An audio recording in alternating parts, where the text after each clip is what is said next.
Assalamualaikum warahmatullahi wabarakatuh. Hello, how are you? 9th grade students?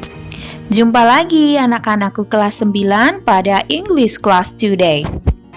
Well, my students, kali ini kita akan membahas 10 soal PTS yang sudah kalian kerjakan minggu lalu.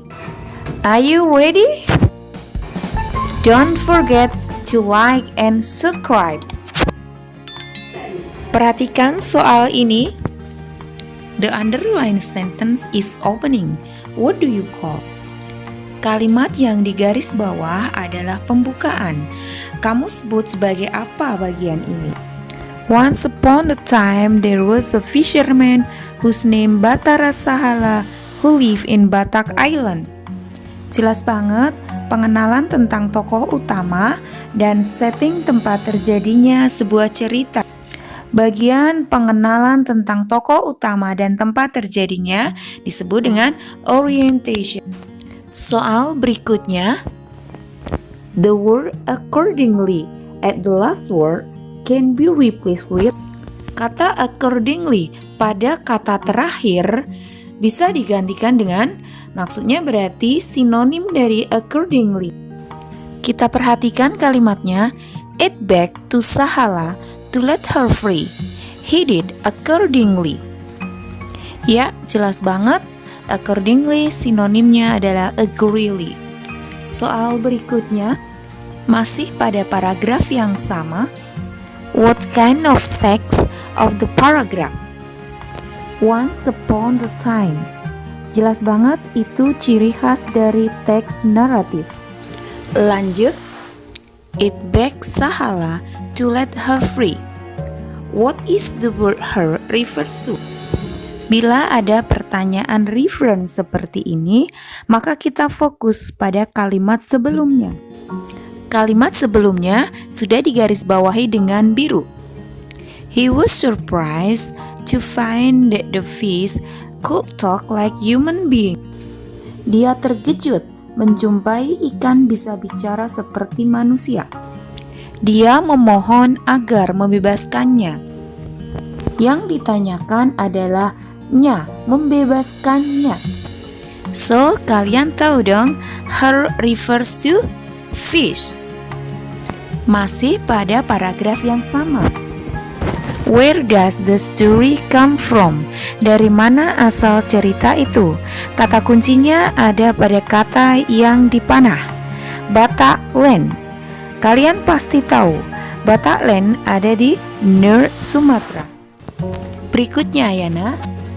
The following are kinds of narrative text, except. Hati-hati, di situ ada kata except, kecuali. Fable termasuk, legend termasuk, myth termasuk, recount no. Jadi jawabannya recount. Soal berikutnya. Which one of the following that belong to fable? Fable adalah cerita naratif yang tokoh utamanya binatang. So the answer is the ant and the dove. Masih semangat ya? Next, sate ayam bla bla bla of the chicken. Sate ayam titik-titik dari ayam. Isian yang tepat adalah kata terbuat. Terbuat berarti pasif. In English, apabila pasif terbentuk dari to be plus verb 3. The right answer is made. Oke, kita lanjut ke soal berikutnya. Many foods bla bla bla by my father. Sama dengan soal sebelumnya, ini adalah pasif. So we choose to be plus verb 3. Ada dua pilihan to be plus verb 3. Is brought dan are brought. Kita lihat pada subjeknya. Many foods. Many foods menunjukkan jamak atau banyak. Maka to be-nya adalah are. So the right answer is are brought. Kita bahas satu soal lagi. Oke. What is the purpose of narrative text? Apa tujuan dari teks naratif? Maksudnya adalah Apakah social function atau fungsi sosial dari teks naratif itu? Tujuannya adalah untuk menghibur pembaca tentang sebuah cerita. So, the answer is to entertain. Baiklah anak-anakku, thank you very much for learning today. Untuk soal yang lainnya, kita akan bahas at the next English class.